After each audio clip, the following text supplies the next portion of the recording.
Dámy a pánové, já vás srdečně vítám v nejvyšším purkrabství na Pražském hradě. U další přednášky z naší série Věda na hradě, kterou organizuje Správa Pražského hradu, Ústav organické chemie a biochemie Akademie věd České republiky, Karlova univerzita a také moc děkujeme za podporu nadačnímu fondu IOCB Tech, který vlastně tyhle přednášky umožňuje. A já mám tu velikou čest uvítat zde vzácného hosta, který přiletěl ze zámoří, a to profesora psychologie na Harvardu, Stevena Pinkera.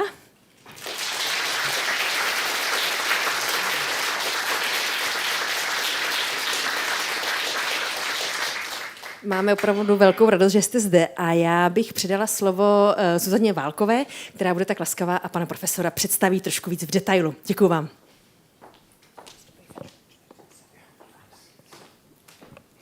Good evening, ladies and gentlemen. I'm absolutely delighted to be able to announce that Christmas gifts have arrived early this year. The grand gift being Professor Steven Pinker, who made the trip from Boston, who constantly ranks among the most influential intellectuals of the world. And bringing him here needed a bit of a hopeful spirit, because bringing Steven Pinker to Prague was a bit like placing a cold call to Sting, hoping that he will pick up the phone and say, yes, of course, I will give a private concert in this far, far away land. But that's exactly what happened with Professor Pinker. He agreed, and we thank you very much for that. For those of you who are not exactly acquainted with Professor Pinker's work, he is an expert in many fields, and his research has shed extensive light on many topics, some of them very complex, such as the ways we think, or how babies do that language somehow blooms in their tiny minds, how as humanity we make progress, and how reason and reasoning helps us achieve this progress.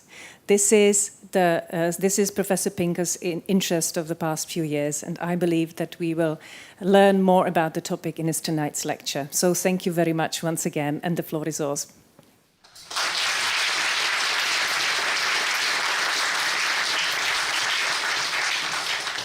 Thank you. It is a great pleasure and honor to visit Prague, the Prague Castle, and to speak with you this evening. A great honor to be here. Thank you for coming. I'm going to speak to you this evening about rationality, which poses a profound puzzle. On the one hand, the human species can claim stupendous feats of rationality. We have walked on the moon and taken a picture of our entire planet. We have dated the origin of the universe. We have uncovered the mysteries of life and the human brain. We have pushed back against the horsemen of the apocalypse, reducing the human toll from scourges that have immiserated humanity for as long as we have existed, such as the death toll from war, from famine, from extreme poverty, and child mortality. At the same time, a majority of Americans between the ages of 18 to 24 think that astrology is very or sort of scientific. Large proportions believe in conspiracy theories, such as that Bill Gates tried to implant microchips into our bloodstream in COVID-19 vaccines so that he could exert surveillance on all of us. This, in fact, was a belief that is held by the nominee for the Secretary of Health and Human Services in the United States, Robert F. Kennedy Jr., once endorsed this theory. Or that the American deep state houses a conspiracy of Satan-worshipping, cannibalistic pedophiles. Many people believe fake news, such as Pope Francis endorsed Donald Trump for the President of the United States, or that Yoko Ono had an affair with Hillary Clinton in the 1970s. And many people believe in various forms of paranormal woo-woo, such as possession by the devil, extrasensory perception, ghosts and spirits, witches, and spiritual energy in mountains, trees, and crystals. I tried to resolve this paradox in my book, Rationality, What It Is, Why It Seems Scarce, and Why It Matters, and I will be speaking to you this evening about my conclusions. Well, let's begin at the beginning. What is rationality? I think the simplest definition is the use of knowledge to attain goals. And my favorite definition of rationality comes from the American psychologist and philosopher William James. At Harvard University, my office and classrooms are in a building named after William James Hall. And here is the way William James characterized the difference between, on the one hand, a entity that we would definitely call rational, and on the other hand, a different entity that superficially does the same thing, but which we would not call rational. Here is the way he characterizes it. Romeo wants Juliet as the filings want the magnet, and if no obstacles intervene, he moves toward her by as straight a path as they. But Romeo and Juliet, if a wall be built between them, do not remain idiotically pressing their faces against the opposite sides like the magnet and filings with the card. Romeo soon finds a circuitous way, by scaling the wall or otherwise, of touching Juliet's lips directly. With the filings, the path is fixed. Whether it reaches the end depends on accidents. With the lover, it is the end which is fixed. The path may be modified indefinitely. That is rationality. Well, the next question is, how can knowledge be used to attain goals? And the general answer comes from what we can call normative models. These are ways in which we ought to reason in order to attain particular goals. And each normative model, that is a model of how we should reason, gives us a lesson as to how to avoid common fallacies that the human mind naturally commits. And a large part of my book, Rationality, the course that I teach at Harvard, Rationality, is on the major normative models of how we should reason, how a perfectly logical entity would reason. So the most basic one is logic, which allows us to pursue the goal of deducing new propositions from existing propositions. And it helps us avoid fallacies like affirming the consequent, that is, going from P implies Q, Q therefore P. That is logically invalid. It's a fallacy. For example, every creative genius was laughed at in his time. People laugh at my ideas, therefore I am a creative genius. That is a fallacy. Probability. The likelihood of an event depends on the number of occurrences divided by the number of opportunities. Appreciating that helps us avoid fallacies like the availability bias, named by the psychologists Amos Tversky and Daniel Kahneman, according to which the subjective likelihood of an event depends on how easily you can recall anecdotes and images. It is illustrated in the following cartoon. The title of the cartoon is, "This is Why People Should Learn Statistics." And the woman says, "I will not fly in a plane. They are not safe from terrorists." Hold on, I'll text you an article about it. Bayes' rule, or Bayes' theorem. We should give credence to a hypothesis, that is, we should increase our level of belief to the extent that it is credible a priori, the priors, it's consistent with the evidence, that's the high likelihood, and that evidence is uncommon across the board. That helps us avoid fallacies like base rate neglect. I'll give you an example from a person that I know. A doctor told a woman, "Your child has a nervous twitch, your 2-year-old toddler, so she might have Tourette's syndrome." Now, the mother was very upset and worried until she thought it through, and she realized, well, the percentage of people with Tourette's syndrome is very low. the number of different ways that any condition can cause a twitch is very high. So even though if she had Tourette's syndrome, she would twitch, it doesn't mean that because she twitches, she has Tourette's syndrome. The theory of rational choice. A rational actor chooses the option with the greatest expected utility, that is, the probability multiplied by the payoff, the consequences. That helps us avoid fallacies, such as many consumers do, of buying extended warranties. You buy an appliance, the salesman tries to sell you at an extra 25% an extra warranty for an extra 5 years. Now, if you think about the probability that the appliance will break, the amount that you are paying for the extended warranty, maybe you'd think, I should not take out a life insurance policy on my toaster. The theory of signal detection or statistical decisions. A fallible observer can know whether some observation is real, that is, it's a signal, or bogus, false, that is noise, and must set a decision cutoff that trades off misses, that is, saying yes if it's not there, and false alarms. A miss is saying no if it is there, and a false alarm, that's saying yes if it's not there, according to their costs. This can help avoid fallacies like, we should deal with misconduct, with bad behavior, by making it easier to convict the accused. The problem is that, yes, that will make it easier that will result in more guilty people being punished. It will also result in more innocent people being punished unless you change the quality of the evidence, and so you're better able to distinguish the guilty from the innocent. Game theory. How to make a rational choice when the outcome depends on someone else's rational choice.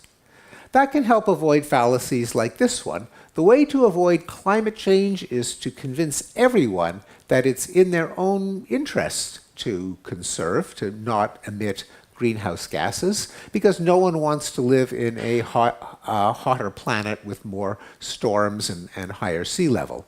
The problem is it's not in any individual's interest to conserve, because unless everyone else is conserving, they will be standing in the rain waiting for a bus while everyone else drives. They will be cold in the winter. They will be hot in the summer. Only if everyone conserves at the same time will it be rational for any individual to make the sacrifices in withholding greenhouse gas emissions.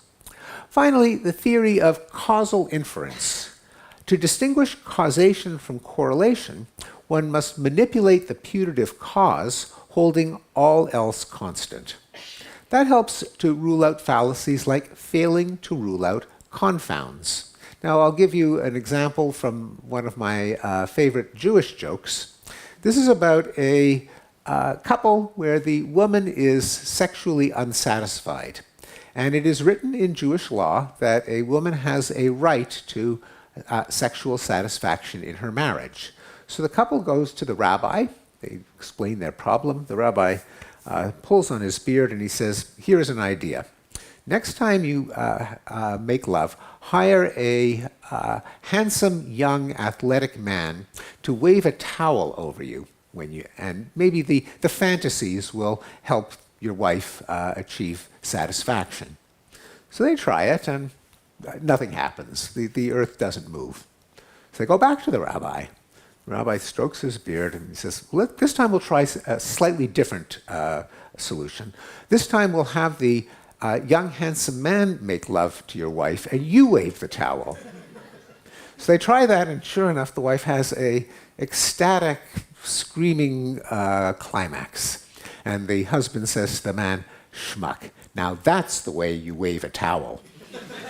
Now, that's a joke about causal inference. Okay. Well, now, those are normative models from logic, from mathematics, from statistics. Now, I'm a psychologist, and now the question is, do ordinary human beings follow these normative models of rationality?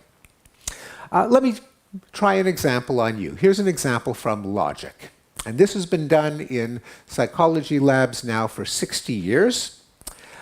Consider a deck of cards where every card has a number on one side and a letter on the other. Now, here is a rule. If the card has a D on one side, it must have a 3 on the other side. Which cards do you have to turn over to test whether that rule is true of this deck of cards? There is a D, there's an F, there's a 3, and there is a 7. Okay, why don't you think about it? If a D on one side, a 3 on the other, which cards do you have to turn over to test the rule? Okay, well, this has been done many times, and most people say that you have to turn over the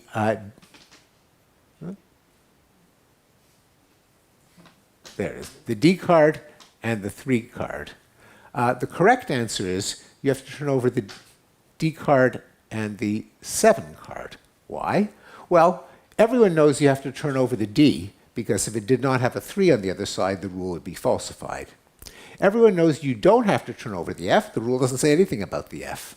Now, most people think many people think you have to turn over the 3, but when you think about it, that's irrelevant, because the rule says if D, then 3, not if 3, then D. Thinking that you have to turn over the 3 card is an example of the fallacy of affirming the consequent. And you do have to turn over the 7 card, because if you turned it over and there's a D on the other side, that disproves the rule. If there's a D, then there's a 3. What's happening? The psychologists call this confirmation bias. That is, people are good at seeking out evidence that would verify their beliefs. They're not so good at figuring out what would falsify their beliefs. Okay, let me give you another example. This is from Bayes' rule. The probability that a woman has breast cancer is 1%. If a woman has breast cancer, the probability that she tests positive on the medical test is 90%. If she does not have cancer, the probability that she still tests positive is 9%. That's the false alarm rate. A woman tests positive. What is the chance that she actually has the disease? Okay, so think about that for a minute.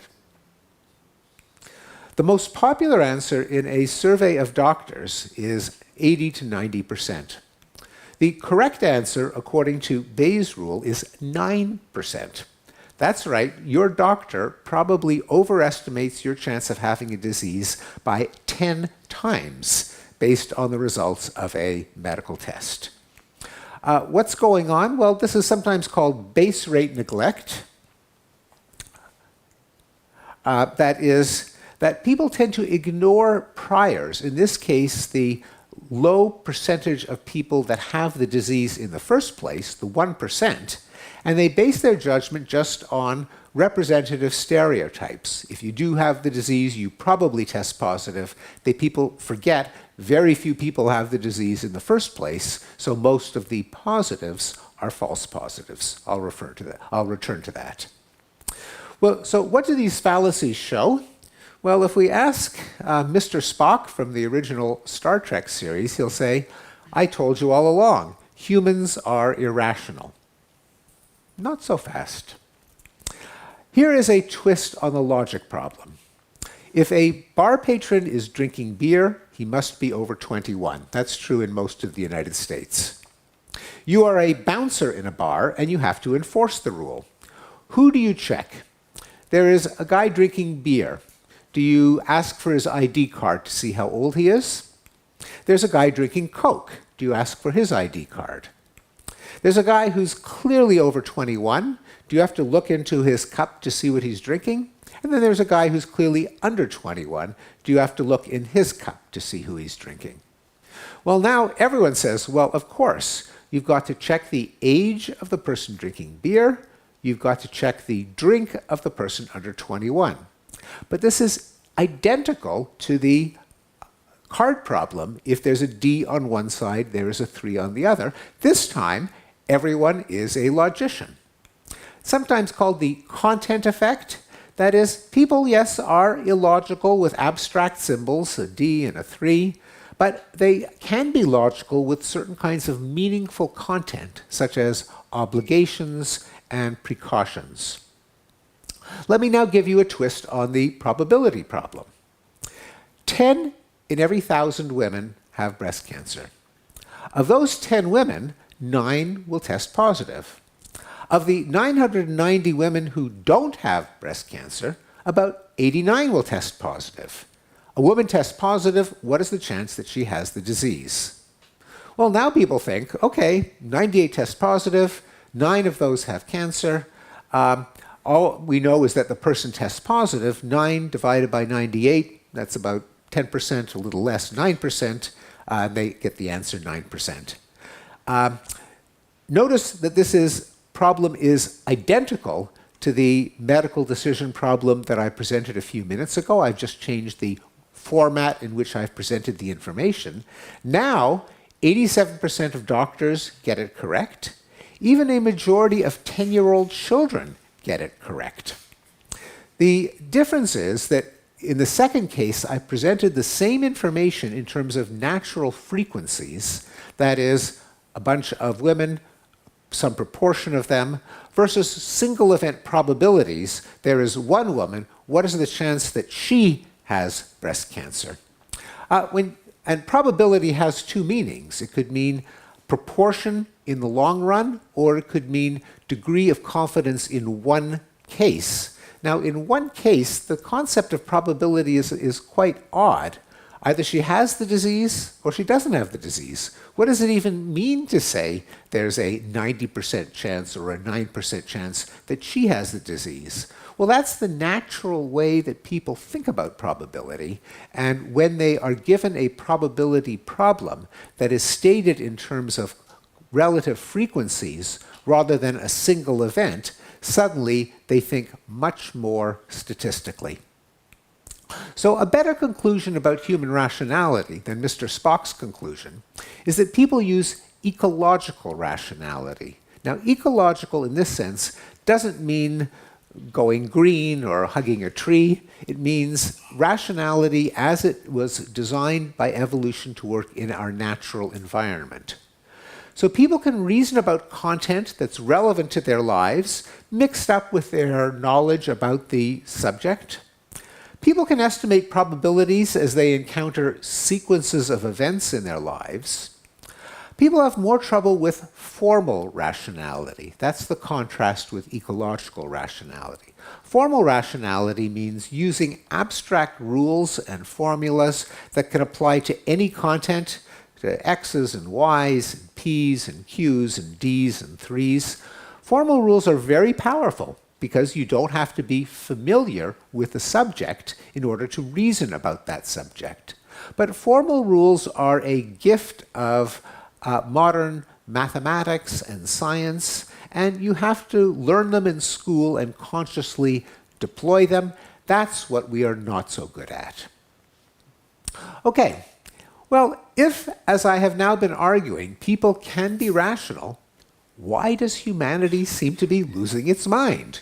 Why the conspiracy theories, the fake news, the paranormal woo-woo? This is a complex question, and I'm going to give you at least 4 reasons why people seem to be so irrational. The first and most obvious is motivated reasoning. I mentioned that rationality is always in service of a goal. Well, that goal doesn't necessarily have to be objective truth. It could also be to win an argument where the stakes matter to you.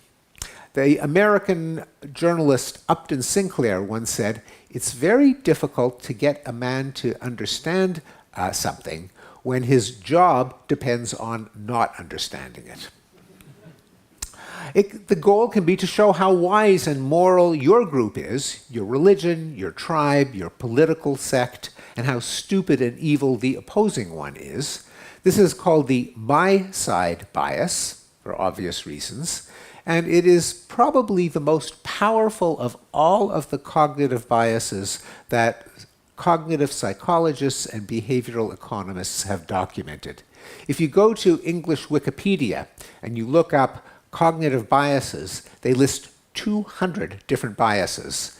the my side bias is probably the most powerful, and it is the only one that is uncorrelated with intelligence.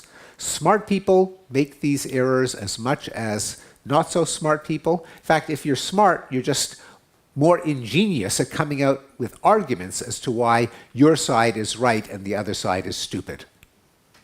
It can also be within your side, within your clique, your party, to gain status and to avoid ostracism, to be a hero for arguing the position of your side. Let me give you an example, and I apologize, it's a bit of an American example. It's about the policy called affirmative action, where members of racial minorities, African Americans and Hispanics, are given an extra boost and they're more likely to be admitted. Very controversial topic within the United States. Here is a logical syllogism, and the task is the syllogism valid, which means if the premises are true, does that imply that the conclusion must be true? If college admissions are fair, then affirmative action laws are no longer necessary. College admissions are not fair, therefore affirmative action laws are necessary. Now, it turns out this is not a valid syllogism. The conclusion does not follow from the premises. Now, if you ask a sample of, this is an example of a fallacy of denying the antecedent, that is going from P implies Q and not P to Q, and that is not logical. That is a fallacy. In surveys, a majority of people, of liberals, by the American definition, that is people on the left, commit the fallacy. A majority of conservatives get the answer right. If you ask conservatives, people on the right, to explain this, they'll say, well, we told you all along, people on the left are irrational. Not so fast. Is this syllogism valid? If less severe punishments deter people from committing crime, capital punishment should not be used. Again, it's an American example. The United States, many states still have capital punishment, very politically controversial. Okay, if less severe punishments deter people from committing crime, capital punishment should not be used. Less severe punishments do not deter people from committing crime, therefore, capital punishment should be used. Now, this too is a fallacy. Again, it's the fallacy of denying the antecedent. This time, a majority of people on the political right, conservatives, commit the fallacy. People on the left, liberals, don't commit the fallacy. Well, it's obvious what's going on. Both sides think that any train of reasoning that ends up with a conclusion that they like is valid. And that is a fallacy of motivated reasoning that liberals and conservatives both share. Okay, a second part of the explanation as to why people have irrational beliefs is that we have deeply rooted folk intuitions, that is, beliefs about how the world works that everyone has. We're probably maybe born with them, they're a product of evolution, but that don't agree with our best modern science. But they are built into us, it's very hard to unlearn them. For example, the intuition of dualism, that every person has a body and every person has a mind, two different substances. Now, and that's very natural because when we interact with each other, we assume that other people have a mental life, they have beliefs, they have desires. We can't see them or experience them ourselves, but we assume they're not robots, they're not wind-up dolls. They have a mind the same way that we have a mind, and the mind is separate from the body. Well, if you have that belief, it's a short step to think, well, that maybe then there can be minds without bodies. And so people believe in spirits and souls and ghosts and an afterlife and reincarnation and extrasensory perception, ESP. A second folk belief, very common deep intuition, is essentialism. That is, living things contain some invisible essence or stuff that gives them their form and powers. Now, from there, it's a short step to think that disease must be caused by some kind of adulteration or contamination or pollution of one's essence by some foreign substance. And so you have resistance to vaccines, which is as old as vaccines. As soon as there were vaccines, people refused to take them because they thought, well, you're taking the very substance that gives you a disease and you're injecting it right into your flesh. Well, it's not surprising that is a creepy, unnatural belief, and people will naturally allow it to resist vaccination. Or genetically modified organisms, which have repeatedly been shown to be perfectly safe, but many people have a yuck reaction to. It's why many people are receptive to homeopathy and herbal remedies, which are complete fakes, but it feels like you're taking the healthful essence of a plant or other pure substance and putting it into your body. And on the other hand, side, it's why many people, many cultures treat disease with various kinds of purging, vomiting, bloodletting, fasting, or the general sense of getting rid of toxins, as if you're squeezing the pollution or the disease-causing agent out of the body. And another folk intuition is teleology. We know that our own plans and artifacts are designed with a purpose. We do something in order to bring about some outcome in the world. Well, from there is a short step to think the entire world was designed with a purpose, and so you have beliefs in creationism and astrology and synchronicity, the mysterious force that makes coincidences happen, and the vague sense that everything happens for a reason. There are no coincidences. Okay, the third part of the explanation of why people have irrational beliefs is that these folk intuitions that I just discussed are unlearned, and objective truths are acquired only by trusting legitimate expertise. That is, by trusting scientists, historians, journalists, government record-keeping agencies. Because even those of us who think that we're rational, who have an objective scientific view of the world, if you really asked us, we probably wouldn't be able to explain them very well, to recount all the experiments that prove that medicines work and that homeopathy doesn't work. Indeed, in surveys, creationists, that is, people who reject the theory of evolution as it applies to humans, and people who deny climate change, who don't agree that human activity is warming the planet, if you give them tests of scientific literacy, like what's bigger, a molecule or an atom, or what causes climate change, carbon dioxide or nitrogen, in those tests, people who deny the scientific consensus score just as well as people who accept the scientific consensus. So rejecting evolution, rejecting climate change, that doesn't mean you don't understand science. The only difference is in political ideology. The farther you are to the right, the more you reject climate change. The more religious you are, the more you reject evolution. So weird beliefs persist in people who don't trust the mainstream establishment, who don't trust scientists, don't trust journalists, don't trust the government. Finally, the final part of the explanation is when you ask why do people believe outlandish fake news and conspiracy theories, the answer is it kind of depends what you mean by believe. People hold two different kinds of beliefs. There's beliefs in the reality zone, that is, physical objects around you, the other people you deal with face to face, the memory of your interactions. With this kind of belief, we treat our beliefs as testable, and we hold them if they are true. But then people hold beliefs about many other things. I call this the mythology zone.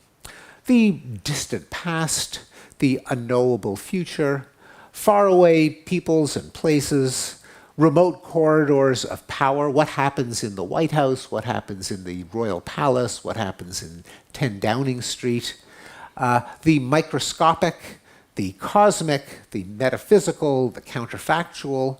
Here, beliefs in this zone, people have no way of verifying them, so they hold them because they're entertaining, they're uplifting, they're empowering, they're morally edifying.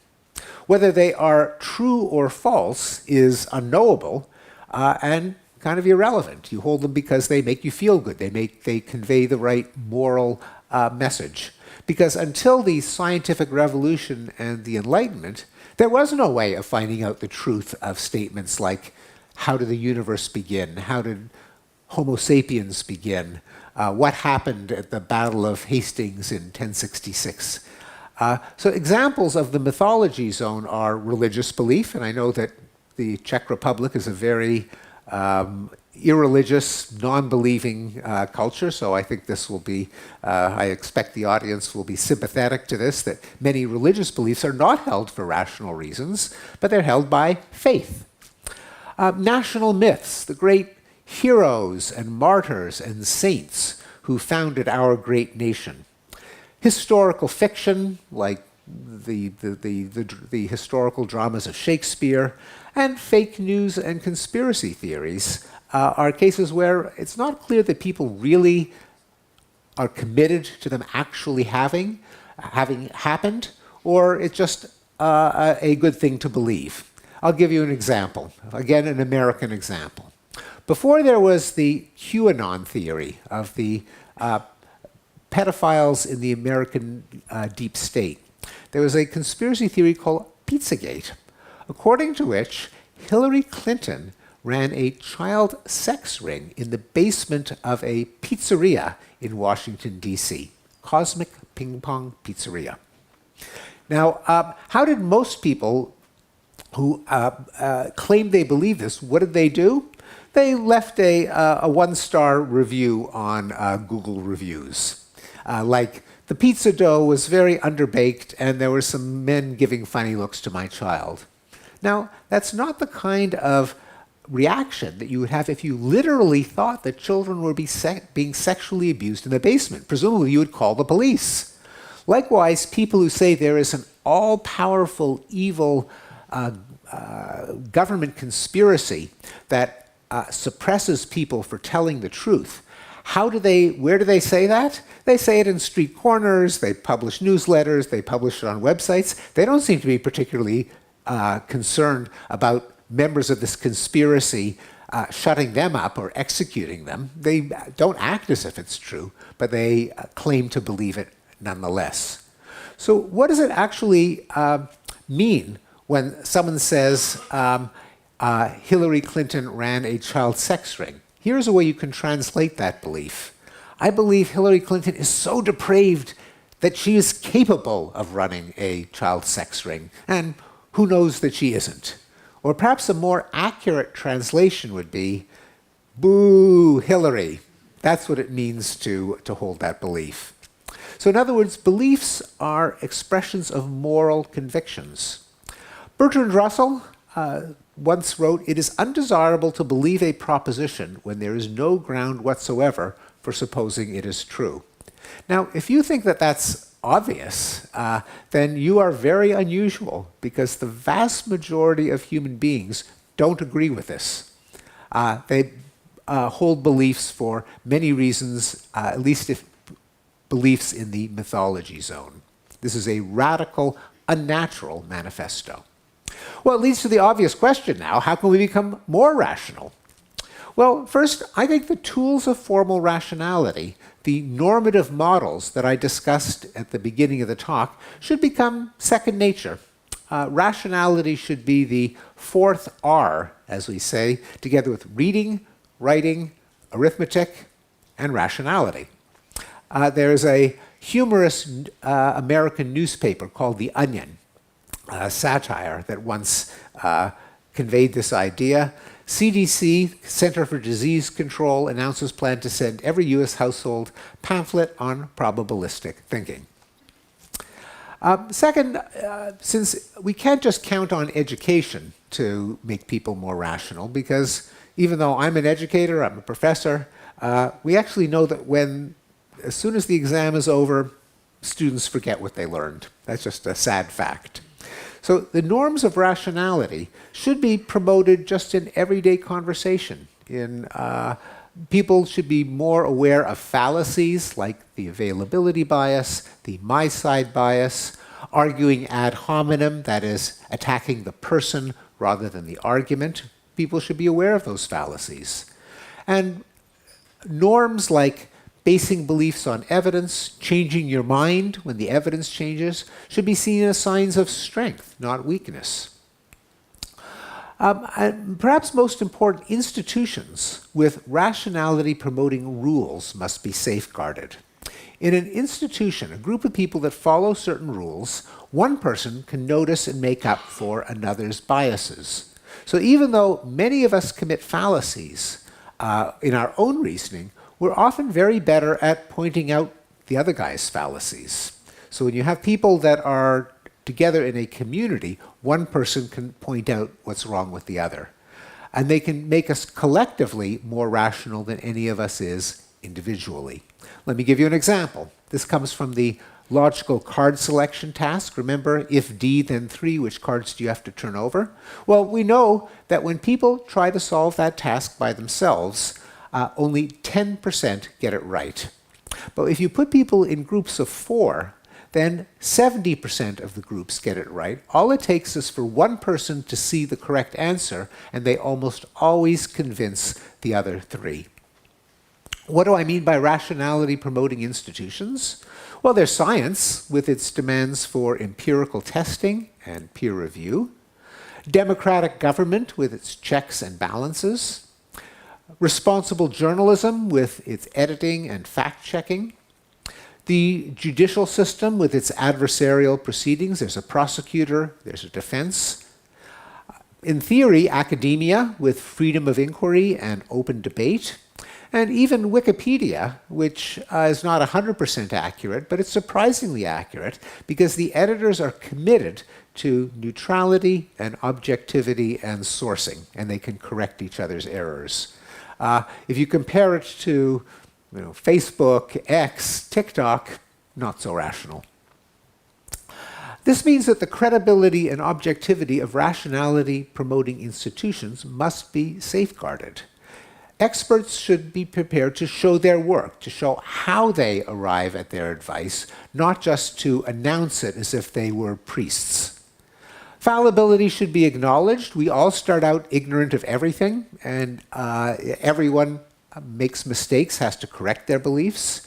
And gratuitous politicization should be avoided. Our scientific organizations, our public health organizations, should not brand themselves as part of the political left or of any political movement, or they will sacrifice their credibility with everyone else.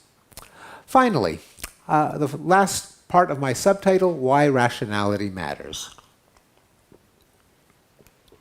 Well, first, rationality matters to our lives.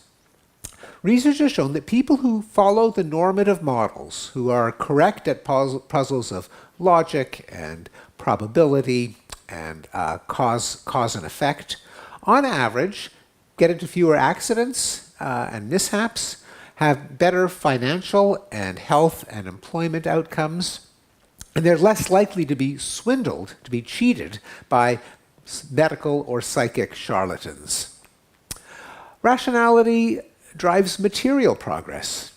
In my previous book, Enlightenment Now, I showed graphs that demonstrate that longevity, that is life expectancy, number of years alive, peace, prosperity, safety, quality of life have all increased over time. Sometimes people ask me, do you believe in progress? And no, I don't believe there's any magical, mysterious force that just makes humanity better and better. No, I think progress can only come when people deploy reason, rationality, to improve human flourishing. Figure out how to cure a disease, how to make a process more efficient, how to reduce the likelihood of violence. That leads me to the final conclusion, which is I'm prepared to argue that rationality drives moral progress, not just material progress. In another book, The Better Angels of Our Nature, Why Violence Has Declined, I describe the processes over history by which people have been able to reduce violence and war and oppression and slavery. And what I found is that many of these moral movements began with a rational argument. Some philosopher or religious leader or activist would lay out an argument as to why some practice of the day was irrational, indefensible, inconsistent with values that people claimed to hold. Their essay would be published in a pamphlet or a book, would go viral, would get translated into other languages, and then people would discuss it in coffee houses, in pubs, in salons. They would influence legislators and leaders, and eventually popular opinion. Let me give you some examples of some going back in time to rational arguments that were advanced that eventually led to moral change. One of them that is relevant to here to us in Prague is religious persecution. This is the site of the defenestration, the 30 Years' War. Why did people stop burning heretics at the stake and throwing people out of palace windows? Well, an argument was made by Sebastian Castellio, who lived in the 16th century, I will quote, "Calvin says that he is certain, and other sects say that they are. Who shall be the judge? In view of the uncertainty, we must define the heretic simply as one with whom we disagree. And if then we are going to kill heretics, the logical outcome will be a war of extermination, since each is sure of himself." Castellio was a psychologist. He proposed 400 years, almost 500 years earlier, the my side bias. What about cruel punishments like disemboweling and breaking on the wheel? Did anyone really need a logical argument as to why you shouldn't disembowel someone as punishment for shoplifting or criticizing the king? The answer is yes. Cesare Beccaria, one of the first social scientists, one of the first utilitarians, gave the following argument. As punishments become more cruel, the minds of men, which like fluids always adjust to the level of the objects that surround them, become hardened. And after 100 years of cruel punishments, breaking on the wheel causes no more fear than imprisonment previously did. For a punishment to achieve its objective, it is only necessary that the harm it inflicts outweighs the benefit that derives from the crime, and into this calculation ought to be factored the certainty of the punishment and the loss of the good that the commission of the crime would produce. Everything beyond this is superfluous and therefore tyrannical. Beccaria anticipated the theory of rational choice or expected utility more than 200 years before it was proposed by John von Neumann and Oscar Morgenstern. What about war? In the 1960s and 1970s, there were signs and bumper stickers that said war is unhealthy for children and other living things. Isn't the case of war just emotional? Did anyone need a rational argument? Well, yes, and Erasmus proposed it. He wrote, "The advantages from peace diffuse themselves far and wide and reach great numbers, while in war, if anything turns out happily, the advantage redounds only to a few. One man's safety is owing to the destruction of another. One man's prize is derived from the plunder of another. The cause of rejoicings made by one side is to the other a cause of mourning. Whatever is unfortunate in war is severely so indeed, and whatever, on the contrary, is called good fortune is a savage and a cruel good fortune, an ungenerous happiness deriving its existence from another's woe." This is a concept that today we would call a zero-sum game, concept borrowed from game theory, but Erasmus thought about it 500 years earlier and proposed it as a rational argument why we should not engage in war. Autocracy. Did people need an argument for why kings did not have a divine right to rule? Well, yes, and John Locke famously did. He said, we are born free as we are born rational. Freedom of men under government is to have a standing rule to live by, common to everyone in that society and made by the legislative power erected in it. A liberty to follow my own will in all things where that rule prescribes not to be subject to the inconstant, uncertain, unknown, arbitrary will of another man, as freedom of nature is to be under no other restraint but the law of nature. Again, very suitable to our current location here in a castle, a palace formerly run by an absolute monarch, a king, an emperor, now the site where the elected president is inaugurated. Well, Locke perhaps could anticipate that this argument would be taken over by the American revolutionaries and by other founders of democracy. He may not have thought that it would be taken in a different direction by Mary Astell, perhaps the first feminist. And she wrote, "If absolute sovereignty be not necessary in a state, how comes it to be so in a family? Or if in a family, why not in a state, since no reason can be alleged for the one that will not hold more strongly for the other? If men are born free, how is it that women are born slaves? As they must be, if the being subjected to the inconstant, uncertain, unknown, arbitrary will of men," sound familiar? "Be the perfect condition of slavery." Well, speaking of slavery, this is, as Abraham Lincoln said, if slavery is not evil, nothing is evil. But could people really require an argument as to why something would be wrong with owning another human being?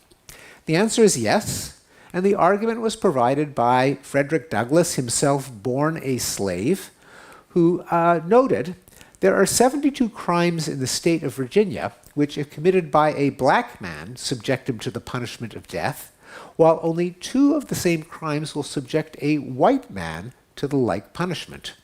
What is this but an acknowledgement that the slave is a moral, intellectual, and responsible being? The manhood of the slave is conceded. It is admitted in the fact that Southern statute books are covered with enactments forbidding, under severe fines and penalties, the teaching of the slave to read or write. When you can point to any such laws in reference to the beasts of the field, then I may consent to argue the manhood of the slave." Well, I would argue that not just has reason guided movements for change, but reason should guide movements for change. Reason, rationality, makes a difference between moral force and brute force, between marches for justice and lynch mobs, between human progress and breaking things. And it will be needed to ensure that moral progress will continue, that our descendants will look at some of the practices of our age the way we look to slavery and heretic burnings of our ancestors. Finally, I will suggest that the power of rationality to guide moral progress is of a piece the same as its power to guide material progress and wise choices in our lives. And I'll end by reading the end of my book, Rationality. "Our ability to eke increments of well-being out of a pitiless world and to be good to others despite our flawed nature depends on grasping impartial principles that transcend our parochial experience. We are a species that has been endowed with an elementary faculty of reason and that has discovered formulas and institutions that magnify its scope. They awaken us to ideas and expose us to realities that confound our intuitions, but are true for all that." Thank you. Thank you very much.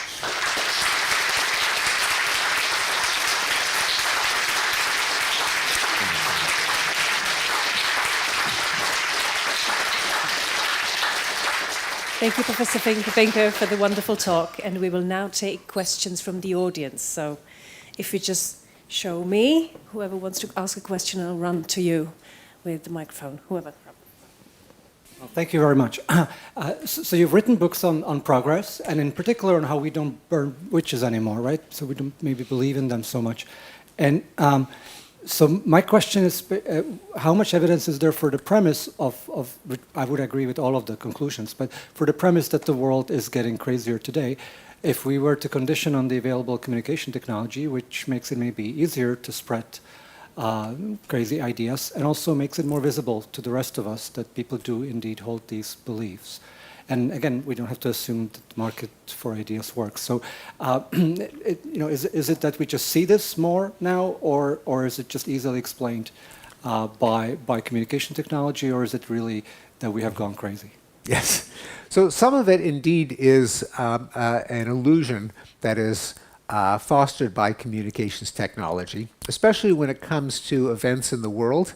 The journalism is a non-random sample of events that take place in the world. The worst things anywhere in a world of 8 billion people can be reported, and much more easily, because anyone who has a cell phone is now a reporter. They can film something, upload it to the web, and people can see it within minutes. So we are much more aware of things that happen in the world. And I mentioned the availability bias. The more easily you can remember an example, the higher the probability you give it. So that's part of it. But not everything, even though progress has definitely taken place on average, it doesn't mean that everything gets better everywhere all the time. Some things get worse. So I'll give you some examples.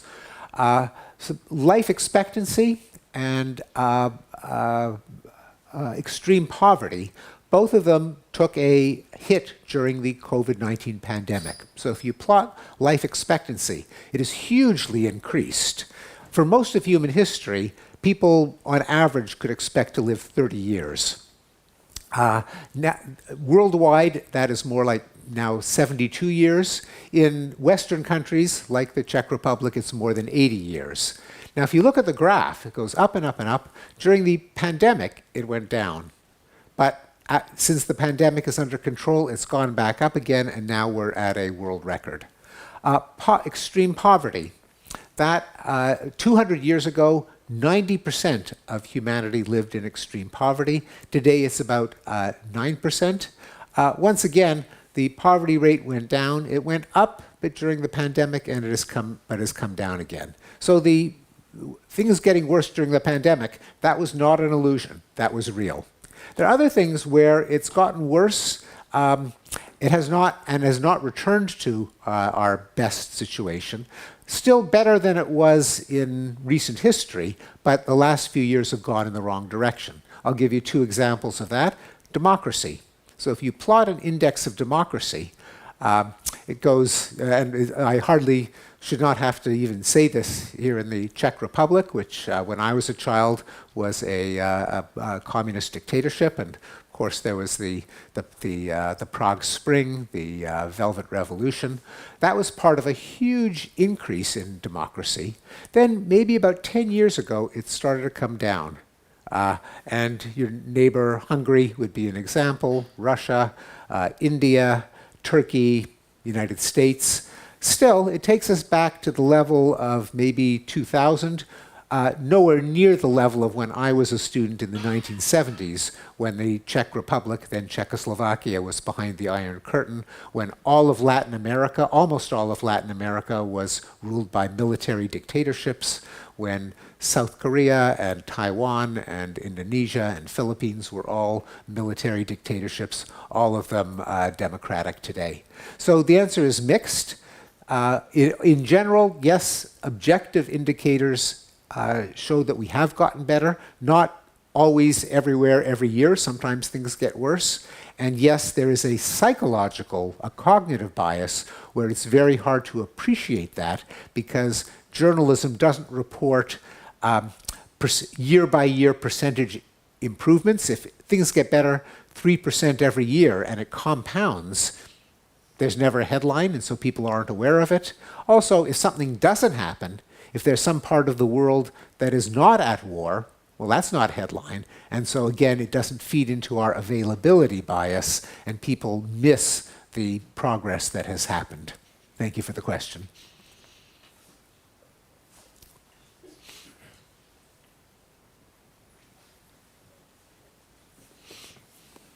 Many thanks for the presentation. I'm thinking about what is the relationship between control and rationality, and what was the first word? Between control and okay. rationality, and whether you think there is any limit to rationality at all. Again, I'm thinking about social media, for example, and the addictive mechanisms they hold, they harvest, or other technology solutions that harvest, for example, addictive mechanisms to take control over us. So, yeah. So by control, do you mean like self-control? Do you mean like inhibition of reactions and impulses? Yeah, precisely. Yes. There's a very strong correlation. There are a number of tests, I talk about them in the first chapter of the book, where people get an answer to a puzzle wrong because they go with their first reaction and they don't stop and think. In those cases, even if you say, wait, don't go with the first thing that comes into your head, stop, think, people are become much more logical. So I'll give you a couple of examples. Imagine that there is a pond and there are weeds, that every day there are twice as many weeds. After 30 days, the entire pond is covered, 100%. On what day is half the pond covered? Okay? So every day the number of weeds doubles. On what day is half the pond covered? Well, the answer is on the 29th day, because it doubles. So if it's 100% on the 30th day, then the day in which it's 50% is the 29th day. But most people say, 16th, 17th day. Or another example is if it takes 5 machines 5 minutes to produce 5 pamphlets, how many machines does it take to print 10 pamphlets? And the answer is 5, because it's 1 per minute. But people just think number. So there are examples like that where surrendering to your first reaction gives you the wrong answer, and that correlates very strongly with scoring correctly on tests of logic and probability. A lot of rationality is stopping and thinking. Daniel Kahneman made a distinction between system 1, which is unconscious, fast, reflexive, just, effortless, and system 2, which is you stop, you think, you reason, and system 2 is it depends on self-control. Now, in terms of social media, I'm not sure that it's so much the result of corporations trying to get us addicted to TikTok and Instagram and so on, but it does bring out a feature of human nature, that is the system 1, the lack of self-control. You see a fake news headline and you repost it because it's interesting. Even asking people, again, this relates to the part of your question on self-control, read the article before you repost it, or are you sure you want to repost it? And the amount of fake news propagation goes down. So I think a lot of it is just human nature, going back to the beliefs in the mythology zone. And by mythology zone, I include politics and history and economics, anything that doesn't affect your own concrete day-to-day existence. The norm, that what will happen just by default, just if people don't make an effort, is they don't care about verification and truth and fact-checking. That requires that whole habit, the institutions, the rules, that depends on an enormous amount of self-control. That is realizing the first thing that comes into people's minds, probably wrong. If we want to get the truth, we need to implement procedures and methods to get at the truth. It is not natural, it's not easy. Very brief comment. I think that for self-control you need training and time, and many people don't have the time to stop and think a lot of the times, really. Yes, I think that is true. Although it isn't just the time, because of the my side bias, people, even if they had the time, they don't want to spend it. They want certain things to be true. And so if the self-control has to be a combination of taking out the time, but also being willing to admit a mistake by yourself or by your team, your coalition, your tribe, to realize no one's infallible, that's also involves self-control, because the natural thing is, I'm perfect, I'm infallible, I know everything, my side is always right. It requires self-control to suppress that. Yeah.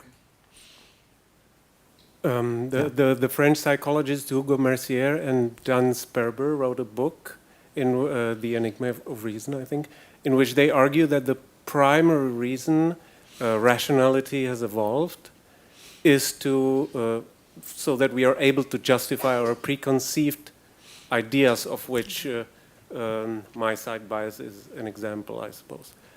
My question is whether you buy into their argument and whether you can see also other reasons that rationality has evolved in humans. Yeah.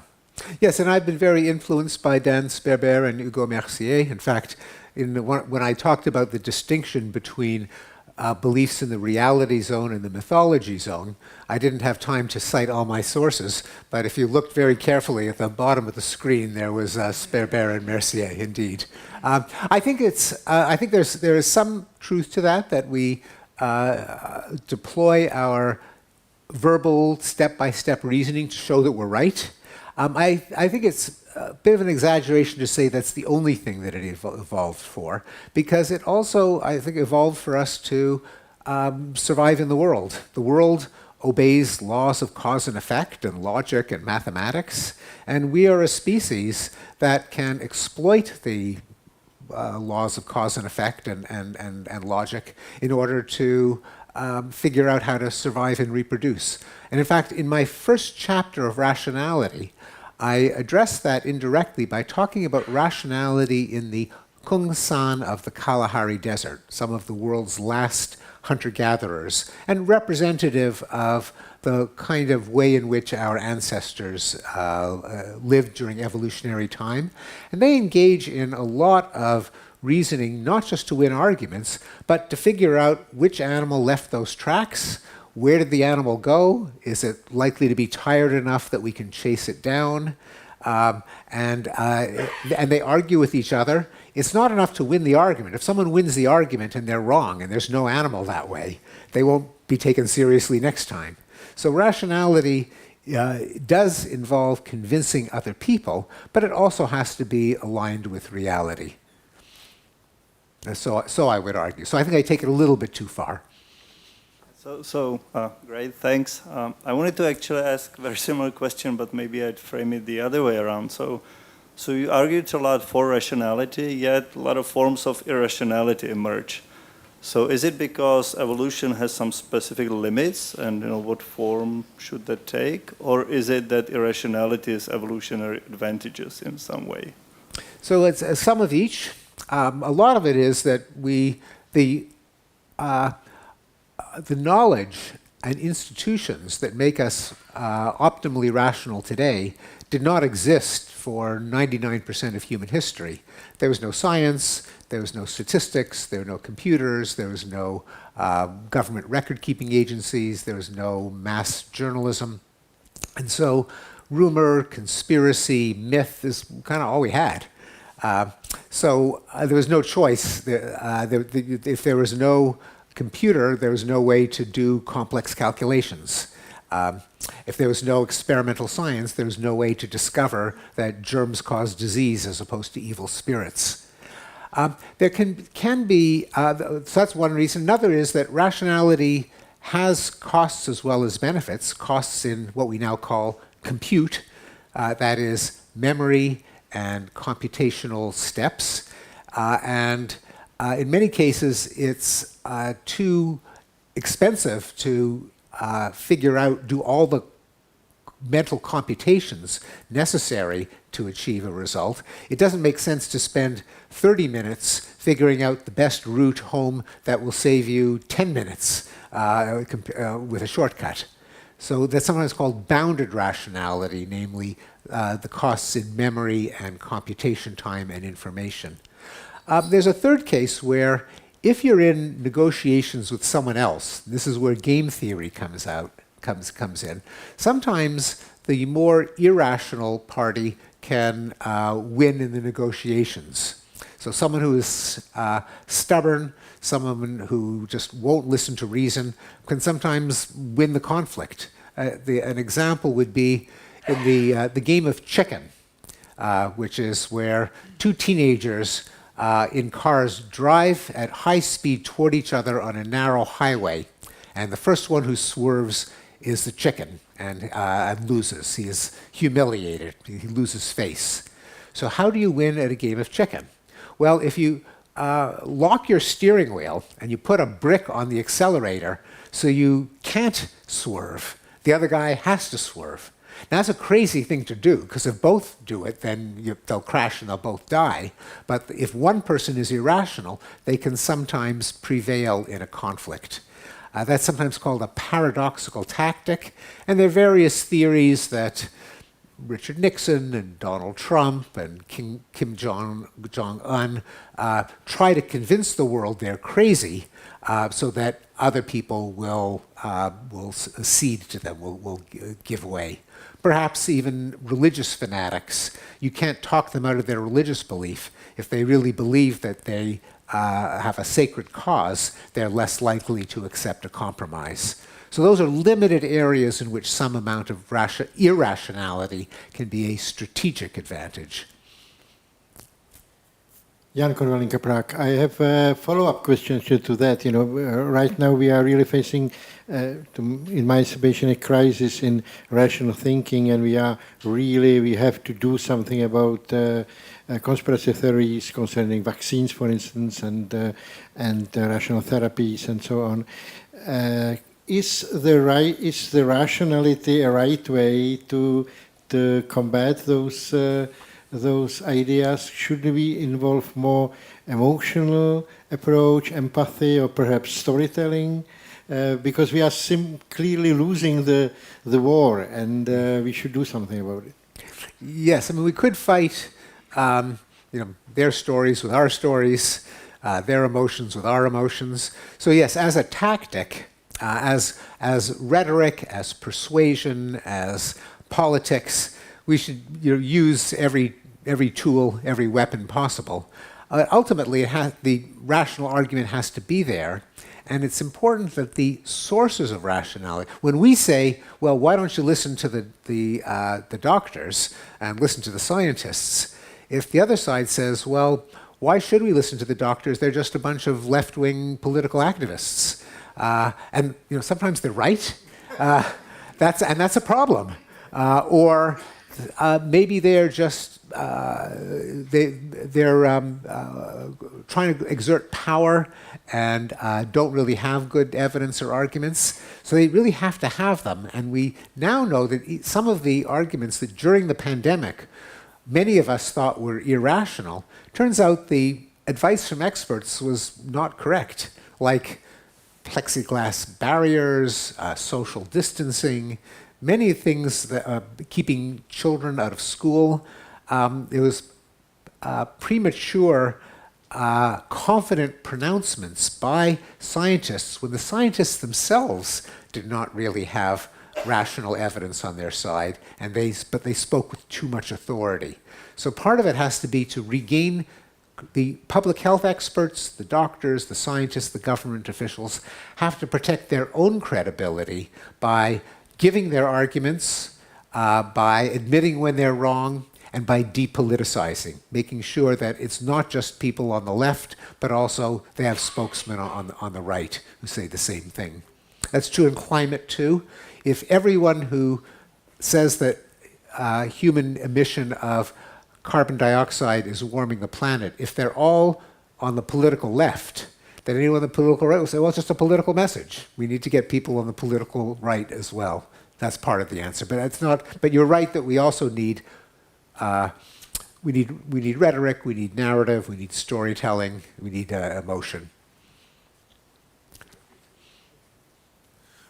Yes, thank you for the lecture. You mentioned that in the civil society, there are institutions established to keep the rationality in order, government and checks and balances and so on. Among those are universities. And what do we keep hearing from United States especially, but also, let's say, from the UK, and it's spreading towards our direction, that's why we are cautious, that academic institutions, especially the very famous universities, including your alma mater, used to be sort of bastions of free speech and impartial examination of different opinions. Currently, on the other hand, we keep hearing cases where inconvenient opinions are suppressed, even people are not welcome, even speakers and so on. There is violence on campuses and so on. So either is it a conspiracy theory or is something real there? And I believe there is some reality there.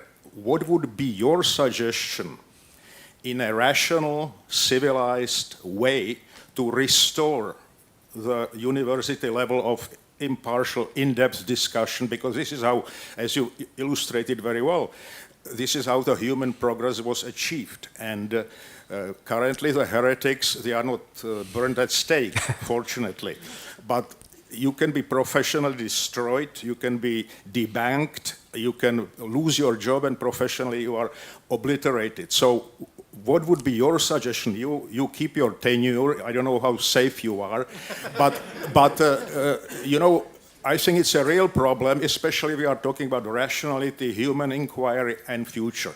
Yes. Well, I'm glad you brought that up because it is not a myth, it's not a conspiracy theory that academic freedom has gone down. These there are organizations that count the number of times a professor or a student has been censored or fired, or an article has been withdrawn, and it's gotten worse, especially in the last 5 years.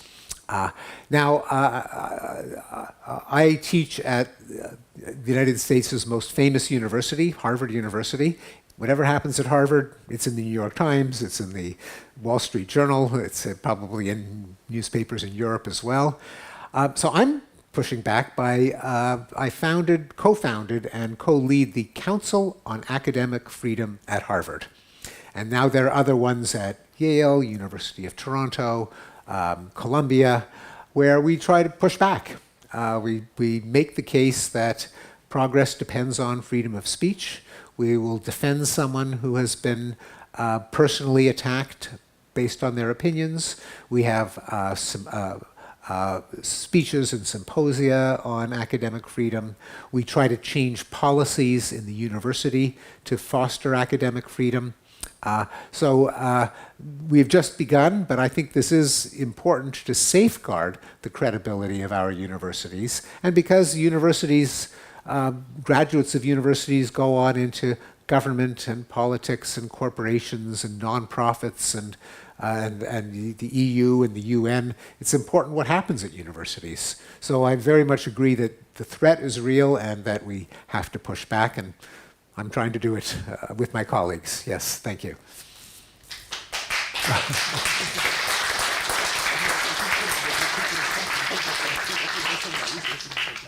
Well, at the beginning of your lecture, you said that, or you defined rationality as some means towards an end and following that means. That's a pragmatic definition of rationality, which does work in some tradition of William James and others. But it could easily be argued that, and you have done so at later points in your lecture, that it could also be pragmatic to follow a belief. And perhaps we know that religions and so on and their existence is evolutionarily argued for exactly in this way. And but also some conspiracy theories could be pushed or engineered, perhaps even with some direction and with some teleology behind them, which then propels them and so on. And so, in view of that, do you think that in the past several decades, rationality has increased its scope or decreased its scope and influence on the world? Because if indeed those conspiracy theories are engineered in some way, obviously they must be engineered with information on how human psychology works, which then has been supplied by rationality and by science? Mm-hmm. Yes, no, it's a profound question, because assuming that rationality is defined with respect to a goal, some kinds of reasoning can be irrational with respect to one goal, but rational with respect to a narrower, more local, more parochial goal. So if the goal is, how do I get my colleagues to like me? One rational way of doing it is I come up with the best possible argument as to why I'm right and they're wrong. We are right and they are wrong. Even if we're wrong, I'll make it seem like we're right. So that's rational for my status within the group. It's rational for my group in its competition with other groups. It's not rational, say, for the whole country or the whole world. And so this brings up in the kind of the higher goal of what would be best for the entire country or the entire planet. And the clash between what is rational for my group and what is rational for the entire country is an example from game theory of how, in some situations, every individual doing what's rational for themselves can lead to an outcome that's irrational for the whole group. Only when you use kind of game theory thinking and you step outside your group, your tribe, and you think, well, what's best for everyone, do you change the goal and you say, well, really the goal we ought to pursue is objective truth, which can sometimes conflict with the goal of status within the tribe. Now, so that's the answer to the first part of your question. You have to keep pushing up the goal, and then the ultimate goal obviously has to be truth, objectivity, because the universe doesn't care what you think. The universe is the way the universe is.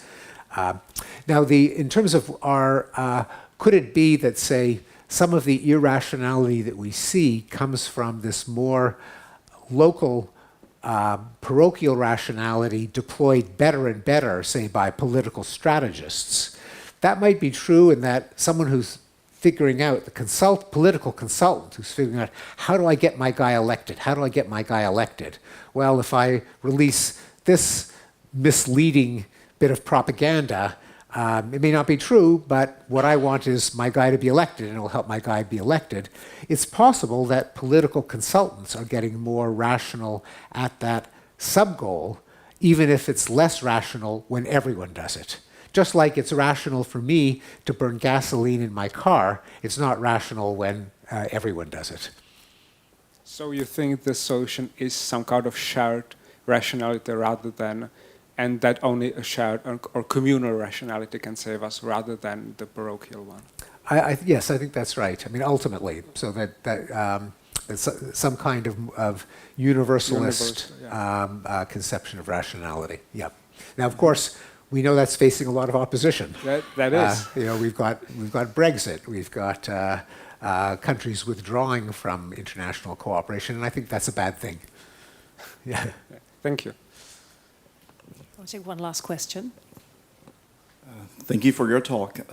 You talk about rationality in the aggregate. However, rationality is unequally distributed in society. Isn't the problem in the allocation of rationality? So maybe like what I really care about is not whether we are more rational or less rational in aggregate, but what I care about is whether rational people are allocated to the right positions and they are the decision makers. So yes. Isn't the problem in the allocation rather than in the level of rationality? Part of it is in the allocation. Now, this is a very difficult argument to make in a democracy that the smartest people should be in charge.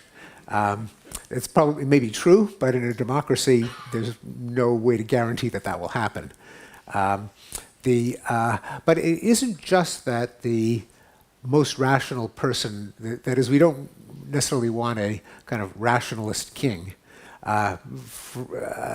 because no one is rational enough. Our minds are just too limited. That's part of the basis of democracy, is that there's just no such thing as someone who is so rational that they'll always come up with the right answer. There have to be mechanisms that acknowledge the fallibility of the people in charge, including the experts. And so it really depends, even though I think it is a good thing for the most rational to have the most influence, it's also probably even more important that the institution be designed so that the collective rationality is the criterion by which individuals advance, but that also can constrain the individual when they start becoming less rational. Ladies and gentlemen, thank you very much for your participation. If I may ask for one extra round of applause for Professor Steven Pinker. Thank you. Thank you. Thank you very much.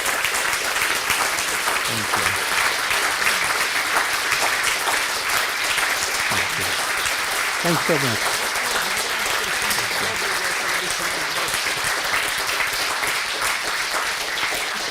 And for those of you who have spare time, we would like to invite you to a follow-up informal part of the evening in the adjacent hall. For the rest of you, have a lovely evening. Goodbye. Good night.